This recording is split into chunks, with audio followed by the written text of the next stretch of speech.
Now I full screen this. Sweet. All right, everybody. What's up, guys? Let me find the thing.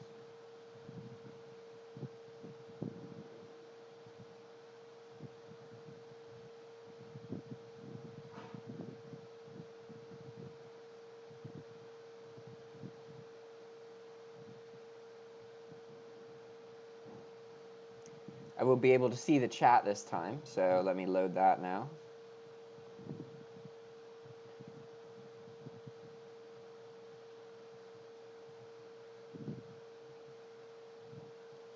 Ba-ba-da-ba-da-ba-da.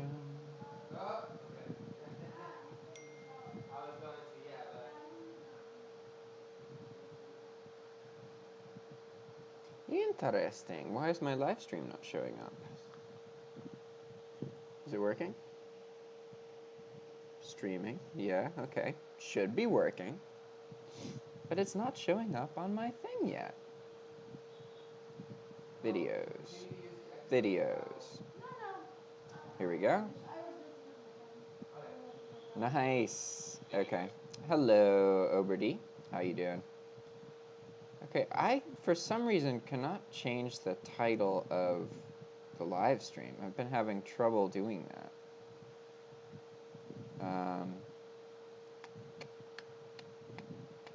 Let's see. Supposedly, if I go to a different window here real quick,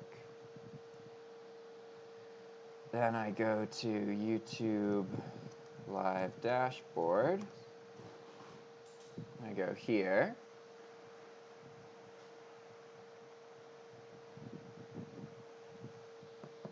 Should load this.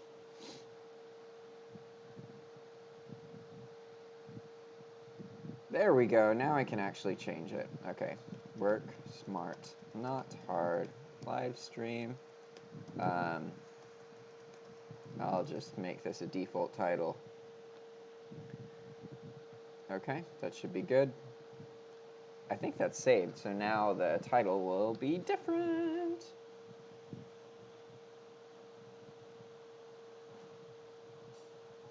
Nice, awesome.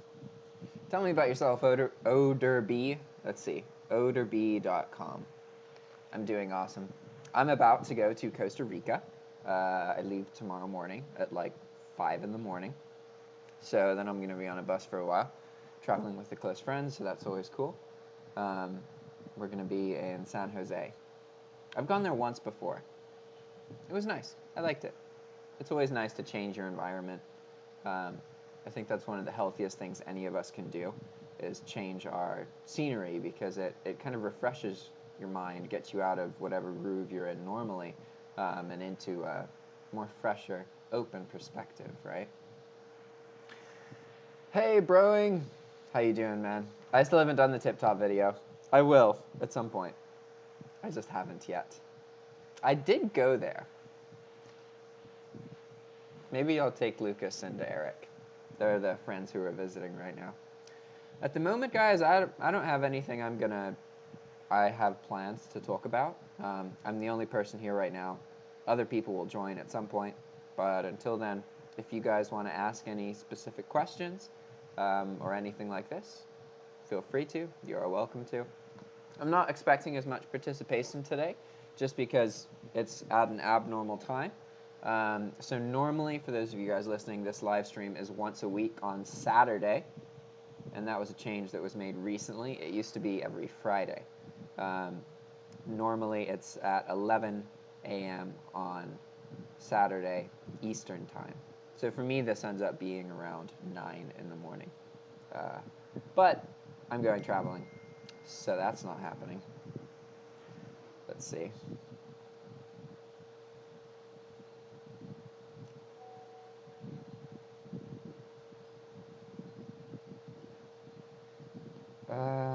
Okay.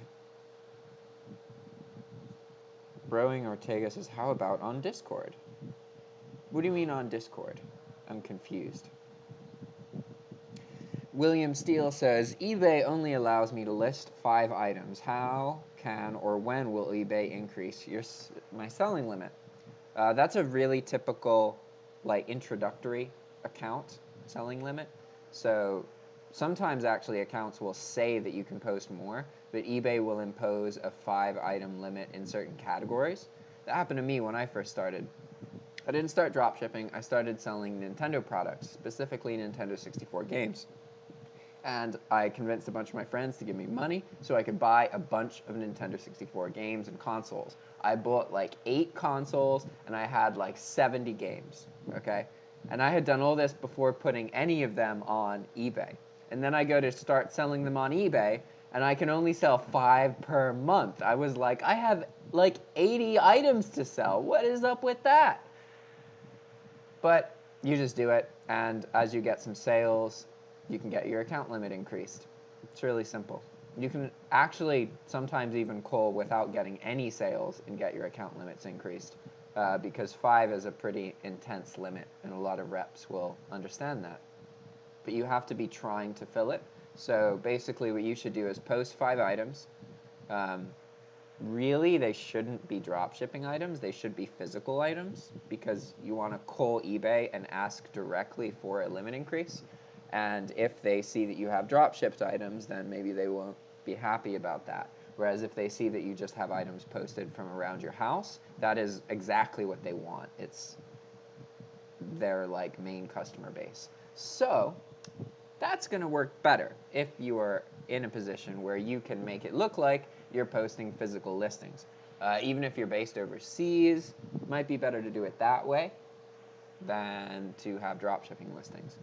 You can do dropshipping, but understand that it is against policy if you're using Amazon or Walmart, which you probably are. So these are just things to keep in mind, okay?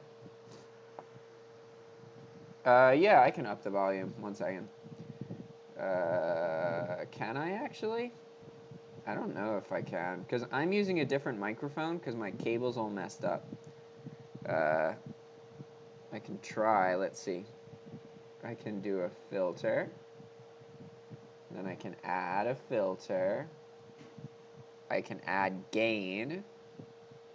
And we're going to increase it by this much, I think.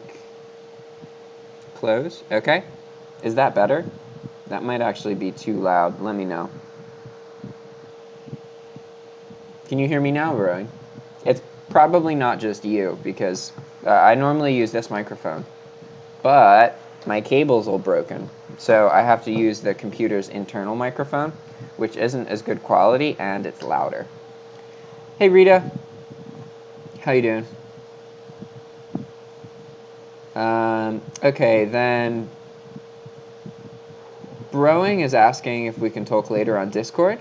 Yeah, that's okay. I'm basically on vacation for the next 5 days, though.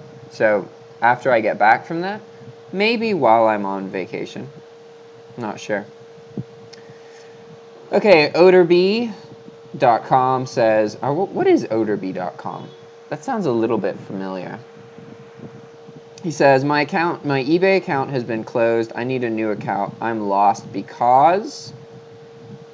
I don't know what the because there is. Hello, Rita, by the way.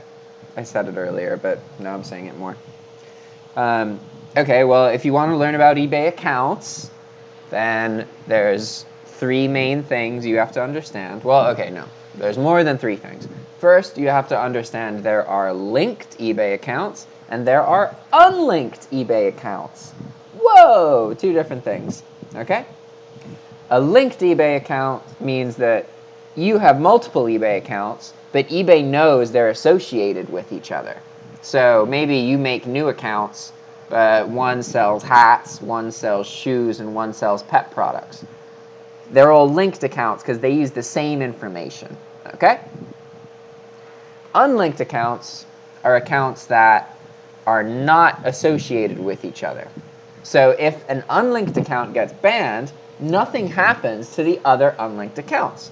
Whereas if you are using linked accounts and one of your accounts gets a problem, all of your accounts will get suspended or banned. So what you want to be doing is making unlinked accounts, okay? But I want to make sure you guys understand you have linked accounts and unlinked accounts. Just because you have more than one eBay account doesn't mean that you are safe or that that is more reliable. It's only more reliable if you have more than one unlinked eBay account. Because you could have 20 eBay accounts, but if they're all linked, then the moment one thing goes wrong on one of them, well, not the moment actually, it takes a bit of time. It takes up to a month. So as soon as one thing goes wrong, and then plus some time, then all your other accounts will also go down if you're using linked accounts. Okay, so this begs the question, how do you make unlinked accounts, right? Because these are the ones that you want. You don't want the linked accounts. You want unlinked accounts, right? This is where those three things I mentioned earlier comes in. You need to make sure that you are aware of your IP address. That's number one. Your billing address. This is number two. And your associated PayPal account. These are the three main pieces of information that determine whether an account is going to be linked or unlinked. As long as all three of these things are different, then the account is going to be unlinked. For example, imagine you have IP address A and IP address B, and you have billing address A and billing address B, and you have PayPal account A and PayPal account B. As long as all three of those things are different, then they're not going to be linked. You need to remember these three things: IP address, billing address, and PayPal account. Okay? And this is also how you can link accounts. If you have a new eBay account and you log into your PayPal account on that eBay account, it's linked to whatever other account uses that PayPal. Same thing with using the same IP address. If you created the account on the same IP address, or even if you just log in, that sometimes will give it a suspension. However, it's a bit tricky because the IP address thing is like a soft link where it can cause eBay to think there's a connection, but you can then call them and be like, no, I'm not that person, and then they will remove the connection. So it's possible to get the connection removed if you're talking about just the IP address, whereas for the billing address, if there's any connection at all, it's over basically. And then same thing with the PayPal account. You don't ever want to add the PayPal account of a restricted account, right? Imagine you get banned on eBay. If you log into your PayPal account that was connected to the eBay account that got banned, if you log into that on any other eBay account, then the same thing will happen to that eBay account. Okay? So just food for thought. I see that there's some other people in questions and stuff. So let's see. Amir Azar says, Mark just upload new video. He also leave eBay dropshipping. There's no way Mark's going to stop dropshipping. He would make a video for the clickbait just saying that he would stop and then call everyone an idiot and say that that's not going to happen. But it doesn't make sense for him to stop. I don't really pay attention to what Mark does anymore. Armi says, which is better, opening a UK or a French account rather than a regular US eBay account? It depends what you're trying to do. They're different marketplaces, so different strategies work better or worse in each marketplace. One of the advantages to having an eBay UK or an eBay FR account is that if you have an anchor store, you get unlimited listings. So if I don't know, I shouldn't assume that people know about my history with dropshipping anymore. But the way I was dropshipping, where I was just dropshipping loads and loads of items, just posting them, seeing what was happening, I basically just made eBay money doing this. I paid eBay loads and loads of money in fees every month, right? Whereas if you are in an eBay UK or eBay France situation, then you just have one monthly fee. And you don't have to pay for every individual listing. And that can be really awesome. But personally, if you're trying to pick between eBay France or eBay UK, I would go with whatever you're most likely to be able to get an actual address in and have an actual business. Because if you have a business registered, then you're going to have an easier time when all of these problems inevitably come up versus if you don't have some kind of registration. So if you find it easier to get a business up and running in the UK versus the US, then go with the UK. Like same with eBay France. It's really based on what platform you find you're able to make an account on and to create a business in. Okay. All right. Ali says the Zoom room requires a password. Yeah. So if you look in the link, let's see. If I go to invite here, so the meeting password, if you want to join, it's the meeting room is 619-512-317. The password is 172447. So let me say that real quick. If you guys want to join, the meeting ID is 619 5. Yo, Ali. 512 317. Hey, Jack. Meeting ID is. 1 second. There's a bit of a loop. I gotta mute you for a second. Oh no, it's gone. We're good. Yeah, it was just in my end. 619 5. 1 second. So how Sorry. is it going, Jack?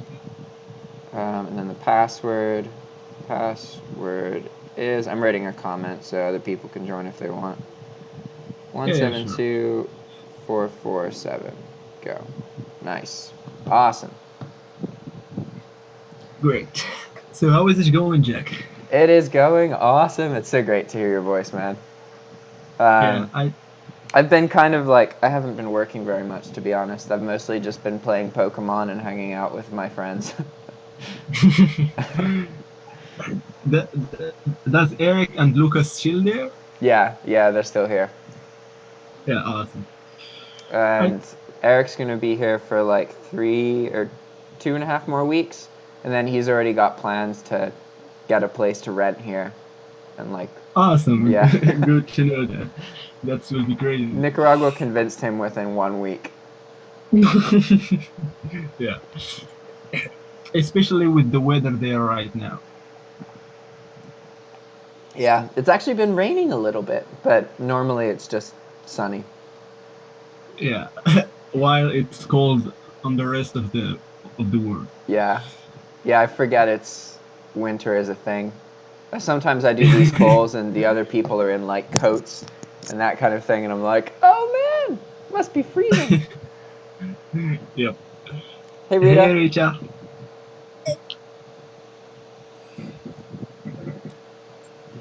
How are you doing this week? Pretty good. Just walking dogs. They're so easy. So simple. So you taking a week off? Sort of, yeah. I'm going to be traveling in Costa Rica. So I've been kind of curious about it. You really have to plan well if you're going to live in Nicaragua, because you got to make sure you've got the money to travel every 90 days, right? Yeah. And it depends, like, so realistically, most of the time it's still affordable, even if you factor in traveling costs, because of how much money you save. Having like a $400 plane ticket, for example, every 90 days, often, I mean, if you look at it per month, that's like $130 a month in cost, right? So it depends how you're traveling. Like what I'm doing basically is I'm going to Costa Rica and I'm renting an Airbnb with a friend of mine for 5 days, right? And the total cost for that was $200. So each of us split that. So it's $100. The bus ticket there and back is $60. So I was thinking you'd have to take a plane, but yeah, if you're taking a bus, it's not bad. Yeah, and Costa Rica is literally like, you're further away from most of the states than I am from Costa Rica. It's like 3 hours ride from here, and that's it. So is that what you called a couple of weeks ago? You mentioned border hopping. Would this be considered border hopping or no? Yeah, so I have a bit of an advantage in that I'm leaving before my visa expires. So, like, even when I return, technically I'm still, like, I haven't had to leave yet. Border hopping literally is when you go for, like, a day and then you come back. I try and, like, travel in a way that keeps my visa active versus travel only specifically just to reset my visa. So, like, for example, imagine customs agent sees somebody's passport and they see that every 90 days they go to Costa Rica for 1 day or 2 days and then immediately come back. You might have some problems eventually with that. Whereas, say that it's just obvious that the person is traveling and they travel sometimes in 2 months, sometimes in 3 months, sometimes in 1 month, sometimes they go to the US, sometimes they go to Costa Rica. In that case, it's not as much of a problem. Typically, what these customs agents are going to be more concerned about is any kind of fear that you are working while you're touring. Because, like, the Nicaraguan customs people usually don't really care that much even if you are border hopping and you're obviously a tourist. The problems start to come up when they think that you're working here in the country, because tourists aren't supposed to work. So if you have like a year or two of history showing you've been in Nicaragua for most of that time, how are you earning money? How are you doing that? These are going to be questions that they're going to ask you. And depending on how easy it is for you to prove what you're doing, that might be more or less tricky.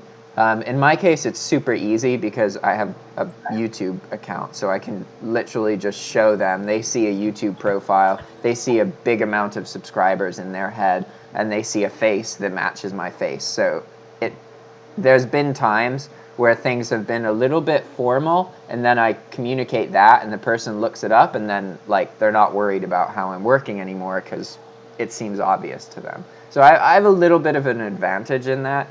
It makes it easier for me to travel because it's easier to explain what I do. I can just be like, I make YouTube videos, and then it's very easy to see, okay, yeah, I see the videos, okay, cool. That makes sense. Yeah, so the big distinction is you got to look like you're traveling, not like you're gaming the system so that you can work in Nicaragua, basically. Yeah. And so most of the time they don't have concerns about people working here because they really usually don't have to worry about tourists taking jobs. But there are a lot of NGOs that work with tourists and they're not supposed to. There's also a lot of like entities that like were against the government and were shut down in the political situation, and they were hiring foreigners, and there's a bunch of complications. So they're going to be like more likely to think you're working illegally if it looks like you're like the volunteer type who's like traveling to do good things and that kind of stuff. Unfortunately, wow, that's crazy. yeah, that type is going to make them think that you're more likely to be working with like an NGO, which is a non-government organization. Yeah. The best thing is to just like be a surfer, and then they're like, whatever. They don't really care. Right. You know what? Maybe that's a person I will take on if I ever come down there. And it is funny how much just your attire and the things you have with you change what your experience is with people. One thing I notice a lot here is how me holding a skateboard affects what's going on. For example, like if I'm out in the streets and out in public, then it's pretty common for me to be asked for money. Whereas if I have a skateboard with me, that almost just completely disappears and doesn't happen, which is crazy to me. Like, I don't have to change anything about the way I look or what I'm wearing. Just literally having a skateboard stops people from asking me for money, because skating has a strong association of like a poor person's sport. It's associated with people who like don't have any lives and don't have any time and are kind of punks. That's funny. Well, it's kind of true in some cases. Yeah, no, it's definitely like it is true. A lot of skaters are like that. They're more likely to be unemployed and not work and do drugs and stuff and have drinking problems. Like, this is a reality, unfortunately. It's not always true of all skaters, but it definitely is true frequently. Might as well take advantage of it. Yeah. Yeah, so I actually feel quite comfortable when it also gives, like, it kind of lessens my touristy vibe, and it makes me seem more local. There are a lot of situations where I've been able to tell it's like, oh, like, even if you just sound confident and you don't look lost, then you're going to get treated more like a local. I used to think that what people were looking at and calling attention to was skin color, and sometimes I would feel nervous about that because there's no way for me to change my, I mean, I guess I could, but realistically, that's not going to change, right? But what I found is that it's more about body language. It's more about how you hold yourself than it is about how you look directly. Because even though I'm very obviously a foreigner, as long as I'm like holding myself with an air of confidence, especially if I'm using like Spanish slang to communicate, then I get treated just like a local in a lot of situations. Especially even knowing that these are the same situations where I used to get treated like a foreigner. And my appearance hasn't changed, but the way I hold myself, the confidence and the way that I speak has changed. And it really goes a long way, especially using local slang. That goes a long way. Whether it's to kind of fit in a bit better or to get people to laugh. Like, it is so easy to get people to laugh, especially locals. As a foreigner, you just have to make local jokes, like say things that normally only Nicaraguans would say, and then people get such a kick out of it. Like there's a phrase here, a la gran puta, which literally means like to the big slut, basically.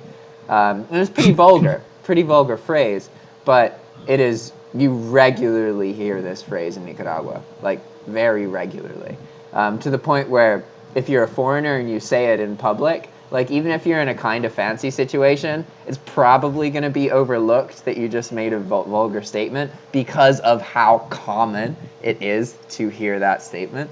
So it's kind of cool. It also makes it, like I said, super easy to get people to laugh because you just learn their slang and talk in their slang, and yeah, they're laughing at you a little bit, but it's great. Better laughing at you than hauling you away. Yeah. Yeah, I'm kidding, but you know. if you can get people to laugh and smile, it goes so far with relationships. Definitely. So far.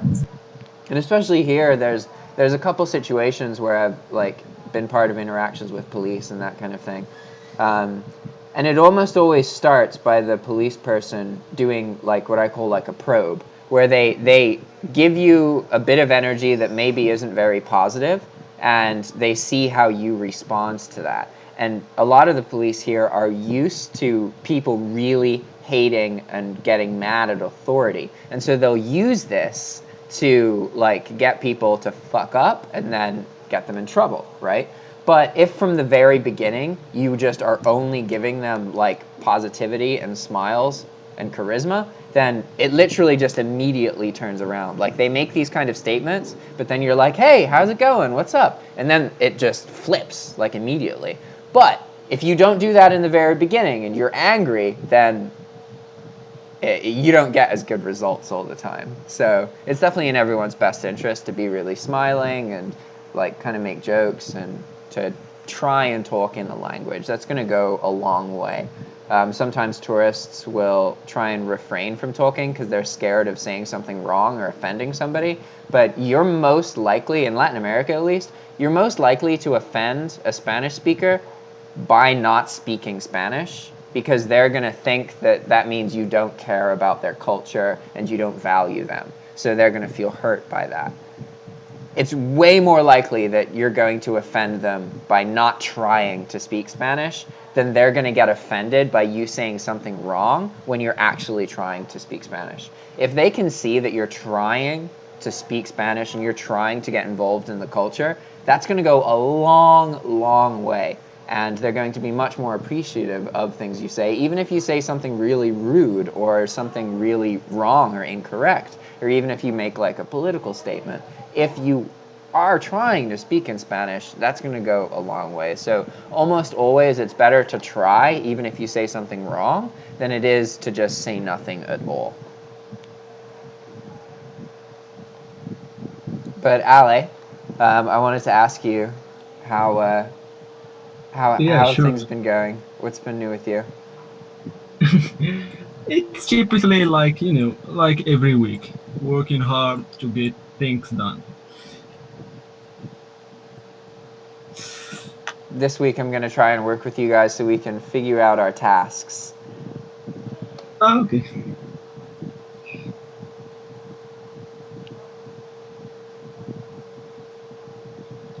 Yeah, by the way, Jack, I wanted to ask you about Nicaraguan residency. Do you have any idea about that? Yeah, I can talk to you about it. Ah, okay. Can, so, so, so is it, so do you have any requirements in your mind right now? Yeah, there's a couple different ways that you can get residency in Nicaragua as a foreigner. One of the easiest ways is to invest at least $30,000. I say easy, I don't have this much money. But in general, like, if you can buy citizenship, that's almost always the easiest way to get it. Not all countries allow you to do that. Nicaragua kind of does. Like, you can't actually buy citizenship, but what you do is you purchase land or a house or anything worth at least $30,000, and you also get residency because, as far as they're concerned, you have invested into the Nicaraguan economy. So you're actually getting residency through investment. So if you're in a position where you can invest $30,000, that's one way to get it. You can do what I do, where you just come for 90 days, you go somewhere else, come back, go somewhere else, come back. People will do that, and they'll just keep going to different places in Latin America. That's another common option. But when it comes to actually getting residency, there's three main ways. There's investment, retirement, and marriage. I believe it's actually possible to like just apply for it and work with a lawyer and get it that way. But it's a little bit complicated. No matter what process you use, you're going to need to be good with Spanish, like fluent with Spanish essentially, to get residency. Because there's going to be tests you need to take. There's going to be a lot of steps that you need to do. A lot of bureaucracy as well, where you have to find like this legal document and you have to get it stamped to be verified by this person, and then you have to go to your original country to do that and bring it there. So that can be complicated because sometimes one country will require a certain document that another country maybe doesn't recognize. But in general, either you invest $30,000, you retire in Nicaragua, or you marry a Nicaraguan. These are the three main ways to get residency. And residency is different than citizenship, just so you know. A resident Yeah, has to renew their residency yeah, once per year or once per 5 years, depending on the kind of yeah, residency they have. And yes, they can live here, but they cannot work. So as a resident, you still can't work for a Nicaraguan company. However, you can live here. However, you don't have to be a resident to pay for things. Like, you could be on a lease here just as a tourist. You wouldn't need to become a resident, if that makes sense. yeah. I don't know specifically how the passport system works for Moroccans. I don't remember if they get visa-free access to Nicaragua or not. I'm not sure. Yeah. So I watched a video for a Moroccan who already traveled to Nicaragua, and he got a 1 month visa. Okay, gotcha. Yeah, so the Yeah, U.S. but people get 90, but the other countries get 1 month. So that means on yeah, entry you get 1 month every time. yeah, exactly. But the issue is that you cannot go, for example, to Costa Rica and come back to renew the visa because you cannot enter Costa Rica using the Moroccan passport. Yeah. You need to have a visa. Same thing with Nicaraguans. Isn't that crazy? Really? Yeah, like Nicaraguans can't go to Costa Rica unless they get a visa ahead of time. And it's possible to get one. Like my friend, I'm traveling with Alba, and she's Nicaraguan, and she had to go to the embassy and get a visa to go to Costa Rica. Yeah, but I think it's a little bit easier for the Latino countries like Nicaragua, Costa Rica. It depends. Like It- right now, there's a lot of refugees from Nicaragua living in Costa Rica illegally. Um, so Costa Rican authorities sometimes are wary of, like, there's racism between Nicaragua and Costa Rica in general, and there's some complications. So I wouldn't assume that it's necessarily just easy for people, because there's like something like 20,000 Nicaraguans living in Costa Rica as like refugees from the political situation here. Um, it's a decently big number. Like a lot of people were displaced by the events last year, so it's not necessarily as simple as yeah, one might think. yeah, I understand. But why do you think they didn't went to Panama? Because Panama is a rich country and it's near to Costa Rica. Geography. Oh, Costa Rica is a 3-hour bus ride from here. Panama is like a 20-hour bus ride. It's further. that's great. It's literally just further away. Some people probably did go to Panama, but it's Yeah, also like for Nicaraguans, there's a lot of people. So some people went to Costa Rica legally, but a lot of people went illegally. So they they hopped to the border without going like through the proper process. And there's a lot of places like that locals will do that, because basically, like, if you go to any of the main ports or the main border areas, then there's like a lot of attention over if you're crossing the border or not. But say that you go to like a rural area and there's a bunch of like wilderness and just a few small towns, then these areas of the border aren't anywhere near as well protected. So people will just travel that way without actually doing it properly. So they go there illegally. That happens as well. And also yeah, people will, so Nicaraguans will go to Costa Rica and claim refugee status. The problem with that is you can't then go back to the country that you're claiming refugee status from.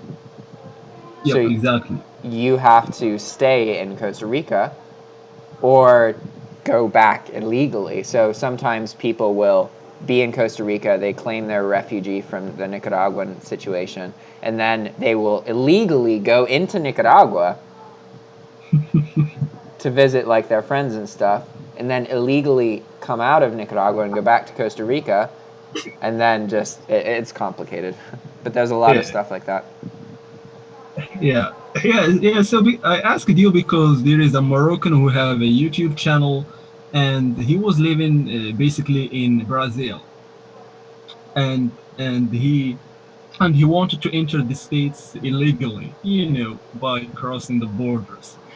And he okay, let me, because I am opening the map in front of me, so I can tell you which countries he crossed. Yeah, so he was in Brazil. He entered Colombia illegally. He entered Panama illegally. He entered Costa Rica illegally. He entered Nicaragua illegally. Honduras, All the Guatemala, countries. yeah, Guatemala, and he got caught in Mexico. Wow. Yeah. He He, crossed. he got super Approximately. far. Yeah, and he has a YouTube channel. He has basically 100,000 followers, just because he did those videos and he showed everything how he did it. And That's insane. He showed the whole process. yeah, exactly. Wow. That's pretty interesting. What was the name of his channel? Do you remember? Yeah, okay. Yeah, let me just Google it. Could you share it in the chat, actually? That would be awesome. Yeah, sure. I will place his link there. Yeah. So So he got caught in Mexico, and now he hired a lawyer, and now he is trying to enter the States. That's pretty funny. He's really crazy. The funny thing is that he is a Moroccan, so. So,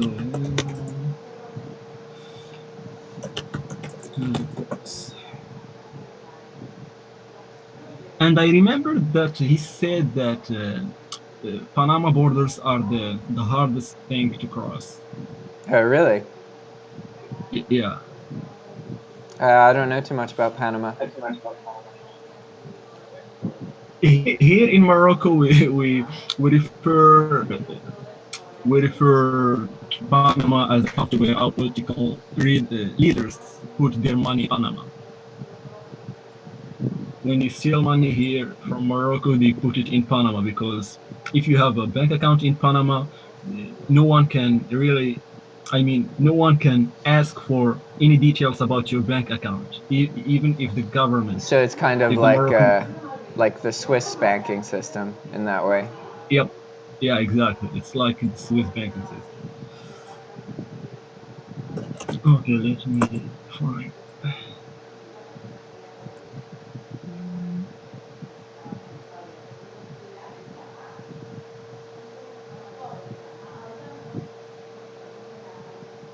I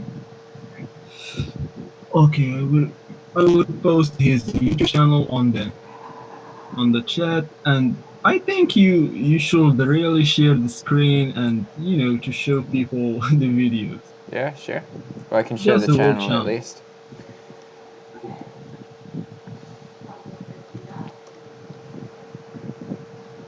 Oh, Duncan asked what time it is here, and it is currently 4:52. Almost 5. It's pretty close to Eastern time, actually.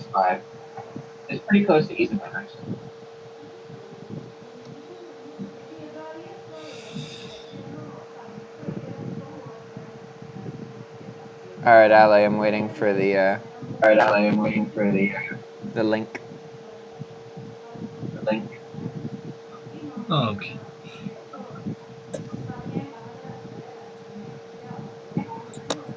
Okay, just post.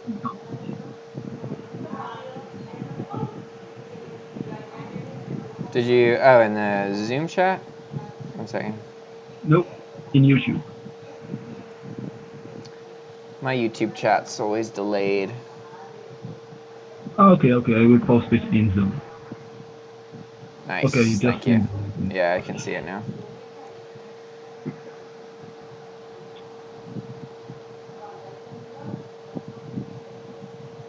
Zizo Vlogs. Zizo. How Yeah, do I pronounce that? yeah, these are vlogs. Zizo. Yeah, so his name is Zuhair. It's an Arabic name. Dang, Yeah, his so videos get a lot of views. yep, and he only has I think 50 videos. Yeah, his last one was a year ago. Wow, that's pretty cool. Yep. So first he was living in Brazil, and now he is in Mexico. I think the trip took him 10 months. Argentina. Man, so he was literally showing him going into these countries illegally on YouTube. Yep, exactly. Everything from Brazil all the way to Mexico. That's insane. I'm glad that YouTube's kind of harder to get in trouble on. Basically, like, as long as you're just creating your own content and you're not hurting other people or stealing, then it's kind of hard to get in trouble. But I mean, I'm surprised. I'm surprised in this case. That's crazy. That's super cool, though. What a life. Yeah. So, is he fluent in Spanish? Do you know? Yep, he's fluent in Spanish. Okay. And so he mainly talks in Arabic in his videos? Yep, exactly. In the Moroccan Arabic. Darija. Darija or Dariha? There is. Darija. Gotcha. Yeah, exactly. That's cool. Hey, Bray's here. What up, Bray? What's up? Hey, How's your week Hey, been? bro. good, great. You guys had a good Thanksgiving? Yeah, it was awesome. I had a great time. I had a bunch of friends over. Well, I had the Thanksgiving last week. Yesterday was just a completely normal day for me. Oh, okay. Why you do it last week? Because Thanksgiving's not a holiday here. Oh, true, So, and true. usually, like whenever I host events in the States, I don't host them on the holiday day because that's when people are usually with their families. So I'll do it like the weekend before or the weekend after, just because more people can come that way. Good. Okay. So I think at this point, I'm done with like babbling on about stuff, and I want to find what our goals are. There's 4 of us here right now, so that means that we should be able to come up with 4 specific tasks that we will do over the next week. So I guess Bray, if you want to talk about how yours was. Yours was the goal of the midline sales, right? Or having 4 Yes. days. Yep. Yeah. We had a start market off day on Thursday, and then today was a half a day, so I didn't even look at the market today. Um, I did some pretty good trades though on Wednesday. Did a pretty good trade, and Tuesday. So don't really got my notes with me right now and stuff. So I don't remember how many times I bought below the min line. So gotta look at my notes. It's all good. But yeah, I have to think about my next goal. Um, Let me think about that real quick, and if you go on to the next person, I'll have it. Yeah, so I can set up what mine is because I didn't actually do one last time. I mean, I did some stuff, but I didn't like actually formally set it up. So I'm still trying to figure out how to market to retired people, right? And I'll share my screen real quick. Um, let's see, share screen. Okay. Yeah, so now I'm recording and sharing. Okay. So I have been trying to do this advertising, or AdSense, that's right. One second. Hey guys, I'm doing a live stream. Can you like talk a bit less loud? Sorry.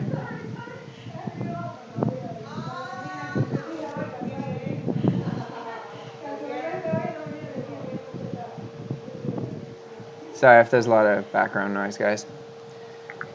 It's good. Okay, so I'm trying to connect with these retirees, right? I'm trying to get some free consultations so I can talk to them directly, so I can understand what the headspace is and how to market to them. The goal right now is to talk to a lot of them, like face to face, right? And I have been using Google Ads, but I think I need to stop using Google Ads and start using Facebook marketing.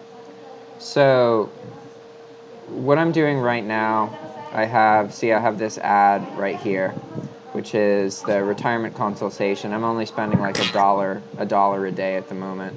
And so far I've spent like 30 something bucks on it. And I haven't actually Okay. gotten any leads yet. So I'm also using YouTube at the moment, and that isn't really ideal. What I think would be better is to use Facebook marketing.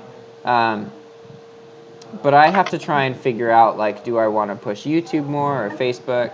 And my gut is telling me Facebook, so I need to specifically go to Skillshare and take some more Facebook marketing classes.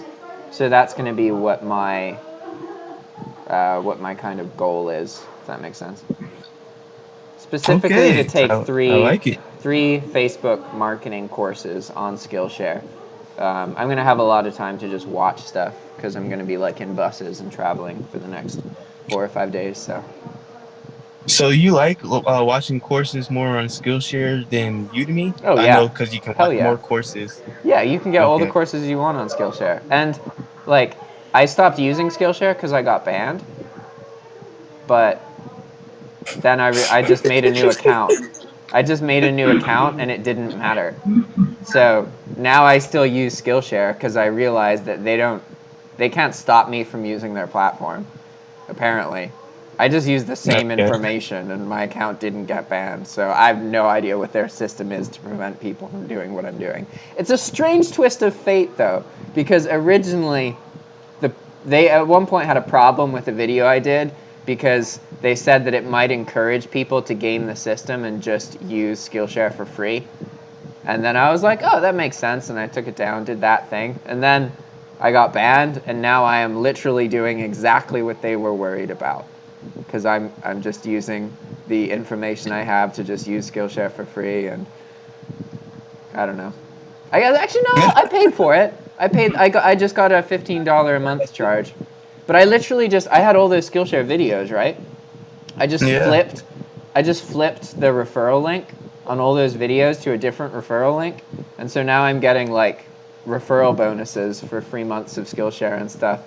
And at some point, I'll imagine they'll notice that what I'm doing, but they haven't noticed yet. And they also changed their system, so you don't get paid for the referrals anymore.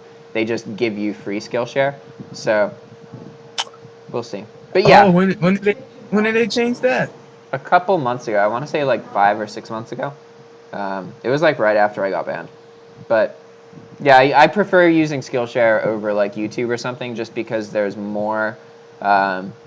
Like, typically what I do is I treat them like podcasts. I'll like pick 3 relevant courses that are shorter, like between 1 and 2 Yeah. hours, and then I just listen to them. So it's just really easy to just go to Skillshare and search for a subject, and then I almost immediately have like hours of content I can just listen to, and I can trust that it's relevant to what I originally searched for. Whereas on YouTube, it's easier to fall off of that and be watching stuff that isn't completely relevant. It's just harder in general. So yeah, I don't recommend teaching on Skillshare, but as a platform, as a student, I love Skillshare. It's amazing. Dang. Okay. Okay. I kind of do recommend teaching on Skillshare. It's been doing pretty good for me, man. I just been posting the information I know, and it's been working out pretty good. It's a little passive income. I love it. Dude, I loved it. I loved it too until they just banned me for something I couldn't They're just control. straight, Like, straight. Yeah, straight with no reason. yeah, but that doesn't happen to everybody. So, Okay. Okay. So I thought of my goal.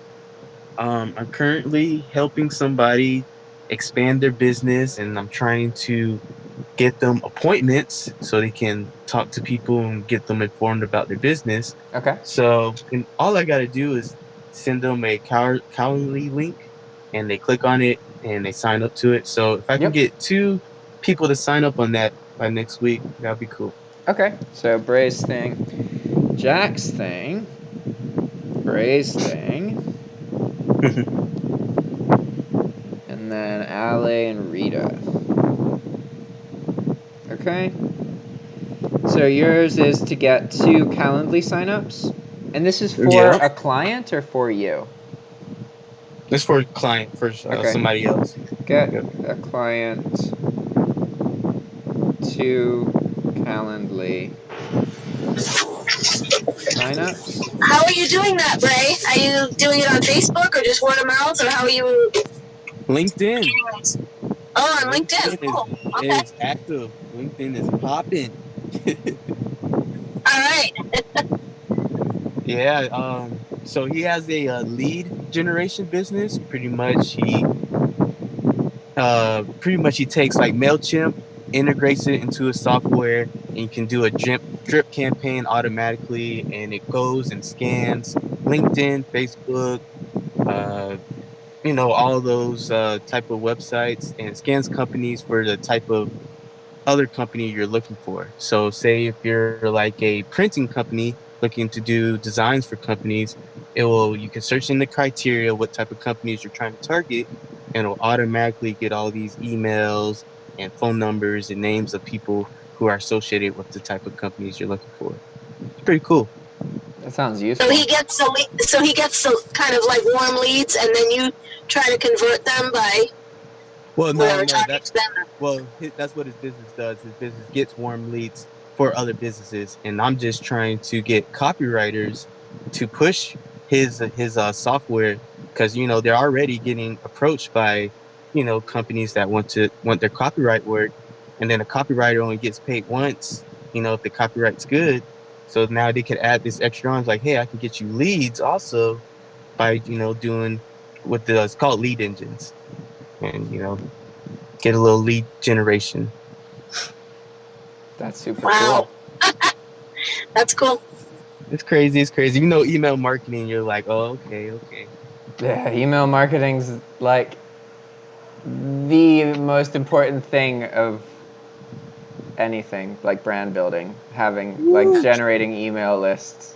I've known that for a while. I don't do any of it at the moment, but I'm like, man, I see now that a vital component of every project needs to be acquisition of emails and the generation of a list of related people. Every single project needs that. Like, no matter what it is, no matter what you're doing, you should have a landing page. You should be making a list of emails and putting out content to these people. But do people like still check email? I mean, I don't know. It's Sometimes I huge. forget to check mine.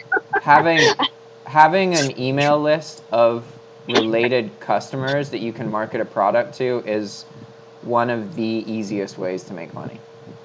It is like absolutely like for a lot of these like heavily self-employed people, they swear by their email lists. Like it is the thing that is their backbone and enables them to earn money. That's been it's a recurring I mean, it's theme. been around a long time. I just thought maybe it had become a little irrelevant, but maybe not. No. No, it's still like one of the best ways to reach people. Like, and even if these email lists only get like a response rate of like say that you have 1,000 people and 1% of them buy the product, that's good. Like that's to be expected. If it's 2%, dang, solid, super solid. All right. But it also depends on the price of your product, et cetera, et cetera. But yeah. So now, Rita and Ale, we got to figure out what your tasks are. Either one of you want to go first? Yeah, go Rita if you want. I am still brainstorming. Say it again, Ale? Yeah, so I said Rita can go because I am still brainstorming about. Oh, you're still brainstorming. Gotcha. Any ideas, Rita? Well, I'm going to have to just do a repeat next week because my big goal this week was to ride my bike once before our next meetup, but it's been raining all week and it's cold. It's actually cold in Southern California right now. So, C'est la vie. but I've been looking for something. I'm okay. So I shared more with you, Jack. I don't know if I shared with the group, but I wanted to put my bike on my van, which I don't usually drive. It's a long story, but it's really, really expensive. I wanted to like store the bike on the back of my van on a rack. I was going to have a lock and all this, but because my bike is an electric bike, it's really expensive to do this. Like you've got to have basically a trailer hitch on your vehicle, which is about $150, and then these bike racks that can hold heavy bikes are like $450. So Cost of a bike. even if I got some used stuff, it's pretty pricey. So what I'm looking to do now is get some kind of a ramp where I could just put this bike in the back of my van. So that's just sort of I've been kind of looking at that this week, looking on eBay, Amazon, here, there, and everywhere, just trying to figure that out. Yeah, ramp sounds more affordable, definitely. It sounds more affordable, but what I'm finding is wheelchair ramps, and they're expensive. It's not that cheap. So it's probably going to be something that I jimmy rig, something non-conventional, where I can. But anyway, this week's been rainy and stuff, so I'm not going to force myself to ride in the rain right now. Yeah, it makes sense. So hopefully next week I'll get a ride in, and I'm going to keep working on it. So your thing is to wait for a day that weather permits where you can ride your bike. Yes. Okay. Cool. And just keep working on finding some sort of a ramp where it will be easy to get my bike into my van. for people who don't know, I don't have any back seats in my van. Long story, and it's not my regular vehicle that I drive. But anyway, it's just hard for me to lift a heavy bike like that into my van. It's so I've got to work on that. Okay, cool. What's up, Assad? Hello, guys. It's good to see you. So Good to see you. at this part, we're determining everybody's tasks before we head out. So I was listening on YouTube. Nice. Yeah, so you know what we're doing then. You got anything in mind? Of course. What's your stuff? My stuff now, trying to get more products. I mean, when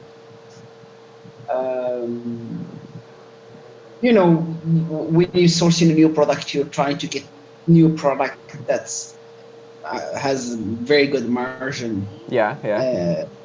So that's what I'm doing. That's the part one. The number two is ensuring that I have a successful launch and doing, because you earlier were talking about landing page and stuff. So social media, email marketing, it's just a bunch of things going on since last video. So there's a lot going. That's why I'm trying to do two things: sourcing a new product and social media and marketing to market my products. So in general, the best goals for use in this kind of context are things that maybe you wouldn't do normally. So what you just told me sound like things that you're going to do, like they're what you're currently working on, right? So what you want to use the group to do is to push yourself in some way. So you want to identify a specific thing that would be good for your development that you can do over the next week that maybe you're not going to do unless you tell us that you're going to do it. So try and think about, again, it needs to be a specific task. If you have like a general concept, this is okay, but it isn't as beneficial as identifying a specific task that you're probably not going to do, but you should do. And then you use the fact that we're going to ask you about it to incentivize you to do something that maybe you wouldn't do otherwise. So is there anything, like, so you mentioned finding new, or sourcing new products. So there could be something that increases the chance that you're going to do this, and that specific task can be the one that you're focusing on. Like, imagine that you only source when you're in your office, right? I'm not saying that you have an office, or imagine you have an office that you go to, and you only go there 2 hours a week, and you're trying to source more. A vague goal would be, I want to source more. A specific goal would be, I want to spend 1 extra hour in the office every day so that I can source more. Does that make sense? Yeah, it does. So that will be, because lately I told you about my sleeping cycle, my comfort zone. So today is already late. That's the first time since last week that it's midnight already. So I'll be going to bed soon.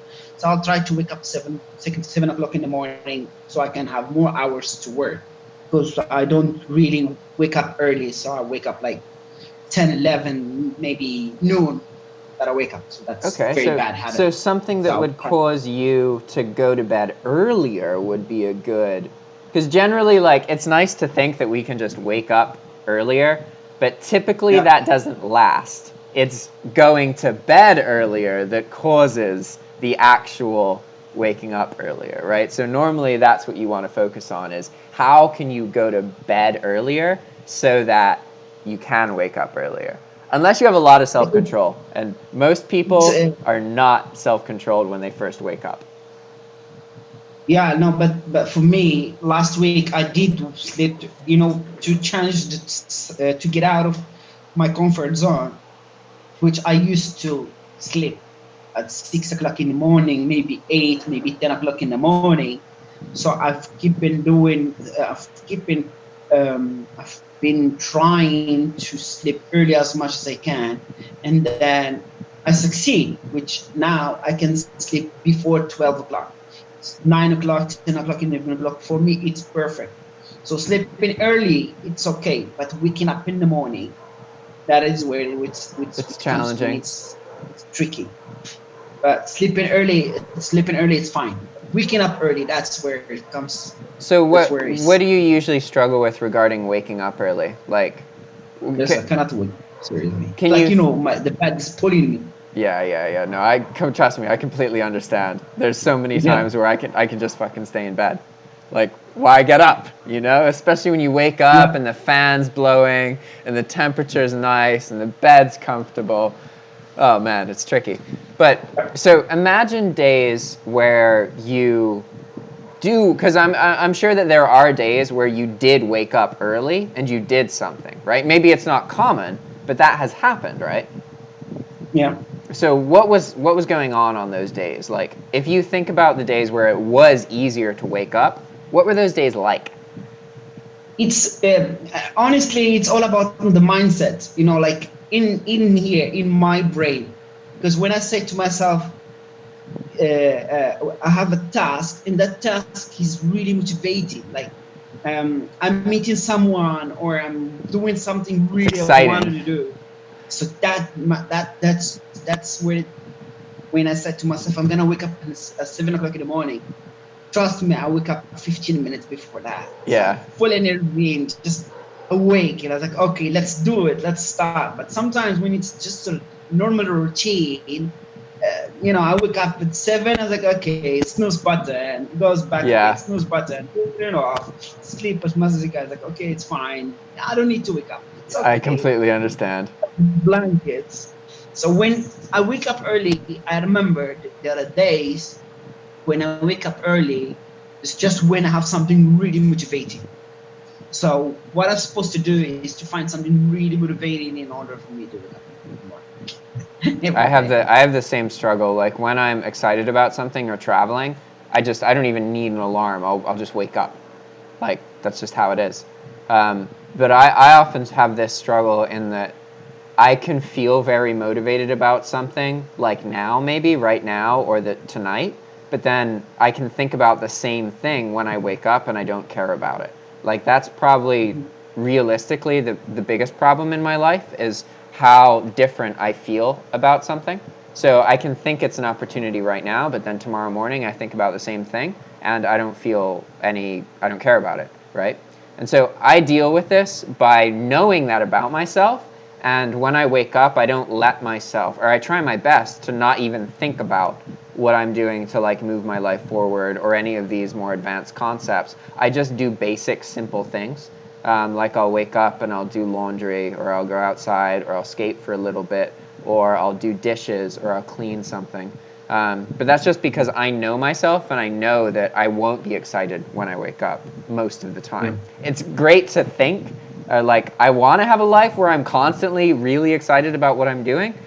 I can have that just for a little bit, and then eventually I get tired of whatever. I don't feel that same level of excitement. So I have Yeah. learned that I cannot rely on that excitement to always be there, because it won't always be there. It will be there sometimes, but not always. So for me, the trick I use is having something really tasty in the fridge. Because if I wake up, what determines whether I stay awake or go to sleep is whether I get out of bed. It's not based on how tired I am, how much sleep I got. It's based on, do I get out of bed when I wake up, or do I stay in bed? Because if I stay in bed, I will fall asleep, like, really quickly, right? Whereas if I get up to go to the fridge to eat a piece of pie, my favorite frickin' thing at the moment, then I'll find myself like eating pie in the morning, and then I'm like, oh, I'm already in the kitchen. I guess I can make some coffee. Okay. And I'm still thinking about being in bed, but I've tricked myself into being in front of the kitchen and then in front of the coffee. And then next thing I know, I'm awake. But if I had Yeah. thought about that, like if I'd woken up and been like, I'm going to wake up early, I'm going to go do stuff, I wouldn't have done it. So for me, it revolves around putting something really tasty in the fridge, because that's the thing that won't necessarily change. When I wake up, I'm going to want that thing I really like that's in the fridge, and I'll be incentivized to get out of the bed and go to the fridge to eat the thing that I want. So for me, that's the trick that I use that works better than other things, because it's within my abilities to place a tasty object in the fridge. Like, I can do that. You know what I mean? Mm-hmm. So it's often easier to do that. So you're lying to yourself. Yeah, That's definitely. as simple as that. Yeah, tricking myself. It's an art. Yeah, tricking them. Yeah, I do that sometimes, but not. That's not easy to do. Honestly, it's not easy to do. Especially, especially when you're an entrepreneur, like you work for yourself. Especially, you don't have somebody who's gonna ask you to come at this time and finish at this time. So you just wake up when you want to sleep when you want. So you just keep doing that circle. And I tried myself. I've got a plan, like a daily plan, which is in my board. So when I wake up in the morning, I just do what's on that plan with affirmation, a positive affirmation and prayer as well. So, but sometimes it does work, sometimes it doesn't. Sometimes I just I really don't go to my daily plan, because I've got a daily plan. Sometimes I read it, sometimes I have to, sometimes I just ignore it. It's okay, I know what I'm doing. I wake up, I make my bed. Yeah, like make my bed, go take a shower, brush my teeth with my left hand, go have drink more water as much as you can, and have a breakfast and do some exercise, or do daily routine, which is really important. Sometimes I do them, sometimes I don't. Well, 90 to 95 I do them. Okay, that's pretty good. 5% just depends sometimes, but I try to do that. But the most important thing is just wake up in the morning, because I spoke to someone, I don't remember who was, about the whole issue, the whole problems that we've got in life. 95% is waking up early in the morning. So if you decide, or you change the your circle, your comfort zone, and wake up in the morning every day, that will change the entire life. It will change everything in your life, everything, like every single thing, because the smallest things, those are the easy things to do, and they are and not easy to do, difficult things to do. It's small tiny things. It's all the little things. So what is your specific goal then, related to getting up, or like, what is it that you want me to write down that I'm going to ask you next week? Just waking up in the morning. That's what I want. I just want to wake up in the morning. I have more hours to work. Like today, I wake up late, noon, and then I was going through a course and reading and learning, and I see myself like so tight on time. Time is running. I'm gonna try to wake up in the morning. So that's very important. I lost my little, I was writing everything down, and now I don't know what page I was writing everything down on. A la gran puta. Okay, whatever. That's fine, I remember. So you want to be waking up earlier. So what specifically we need a time, basically. So you want to wake up at this time this many days per week? 7 days. 7 o'clock. Okay. So wait, 7. Okay, so you want to wake up at 7 o'clock. How many days? 5 days. Let's start with 5 days. Is 5 realistic? 5. Should you do like 3? Which do you think you're more likely to?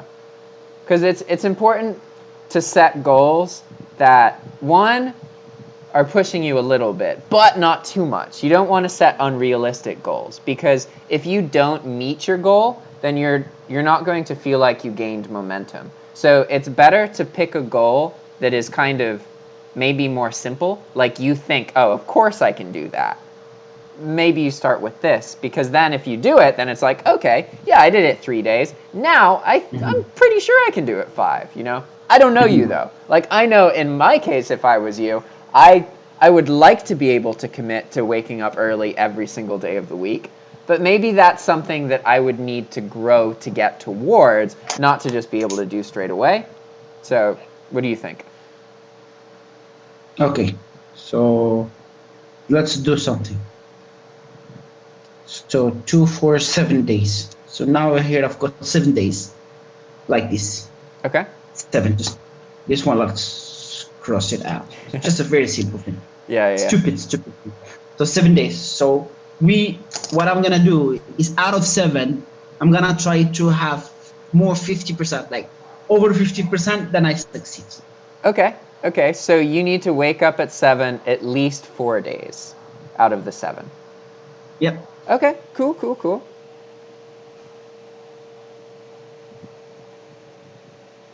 7 a.m. Okay, awesome, great. So, Bray, you've had more time now. Wait, no, you already came up with yours. No, Ale, you were the one we were waiting on. Any thoughts? When is your next call? Okay, so these calls are every Saturday at 11 a.m. EST, which would be earlier than this. This call is at a weird time because I'm going to be traveling tomorrow. Saturday at 11 EST. Or Eastern Time, ET. Okay. So once a week. Yeah. Okay. Yeah, so Jack, I think I have figured it out. Awesome. Yeah, so I will try to dedicate more time to learning programming language, Okay. especially Specifically, which one? PHP. PHP. Okay. Yeah. So that's a tiny bit vague. Have you already identified where you will learn about this? Like, is there a Udemy course you have or a YouTube video you want to watch? Yeah. Because I already, because I already started watching a YouTube course, because there is a YouTube course. It's a 4 hour long video. Okay. Yeah, and I am in 1 hour and a half. Okay. So maybe the specific one is for you to finish that one video course. Yeah, exactly. Okay. Perfect. Finish. And you said it's a PHP course? PHP? Yep, exactly. PHP. Awesome.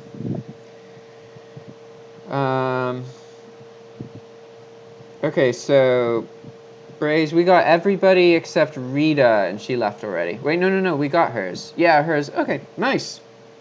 I got mine. Yeah, got everybody's. Pum.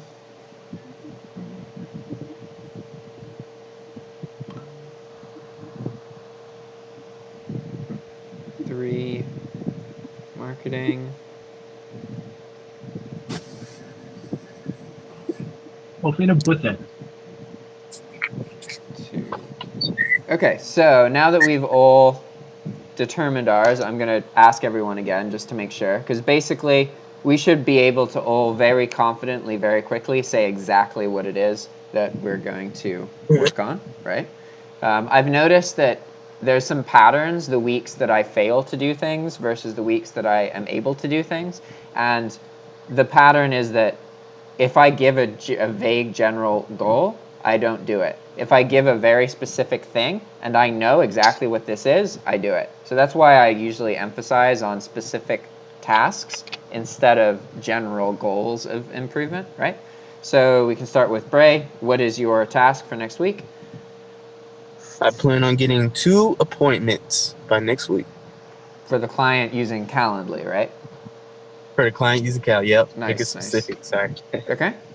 And mine is that I will take 3 courses on Facebook marketing on Skillshare. 3 different courses. Awesome. What's yours, Ale? Yeah, so mine is finishing the YouTube course about PHP language. Nice. And Assad? Waking up at 7 o'clock in the morning at least 3 times a week. Woo! I think technically you said at least 4 because you said majority. Yeah, But 4. good enough. 4. Yeah. 4. I would feel more comfortable with 3 personally. I don't trust myself to wake up at all. That is literally Look, every day now. Oh, I'll man, tell you I'm bad at something. it. There is nothing called logic. Logic doesn't exist, my friend. So logic is just the word that we say to ourselves. Yeah, humans are I not don't know. logical creatures. It's true. You know, look, at least if you want to do something, you decide to do it. We don't say we try to do. Because when I say I try, I already give myself that I am not sure I'm gonna do it. That's Honest. Yoda's thing. What We does say, Yoda say? He says, "Do or do not. There is no yes, try." yeah. So it's very simple. I will wake up every day at 7 o'clock, 4 days a week. There is no I will try, so I will do Okay. it. That's Awesome. All right, guys.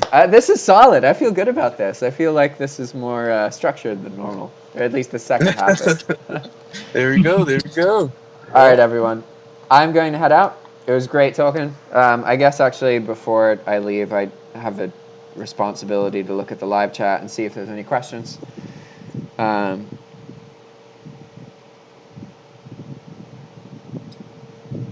Okay, Duncan says he gets up at 7 to 7:30, and it helps him to plan the day before the morning. So he'll plan like now now he would plan what he will do tomorrow so that when he wakes up, he doesn't have to think about it. He can just start to work on what he already planned. That's something good to think about. Garuba says, I do metal artwork on a plasma CNC table. Any pointers on where I should look into marketing strategies? Or anywhere to learn about trademark or copyright law? I'm not too keen on getting sued, but I've had a lot of requests for stuff like that. Metal artwork on a plasma CNC table. Huh, that's super cool. Dude, that would be something that a YouTube channel about would be dope. I think that's engraving, right? I don't know what it Oh, is. it's like cutting out pieces. They can Yeah. like cut out any type of pattern But you want out of metal. he wants to look into copyright and trademark law, which means that people are Mm-hmm. asking him to do like logos and like characters and stuff. Um, So I would imagine mhm. it's just like when you're like designing t-shirts or printing, like any print on demand product. Yeah, he says they're cutouts. That's cool. Well, so let's see. I think your best bet, Garuba, is to look into the print-on-demand scene. So it's not exactly what you're doing, but it's going to be the same kind of problems. So if you go to YouTube and then search for Reyes, the entrepreneur, I would encourage you to watch videos by Reyes and other people specifically about the decal business.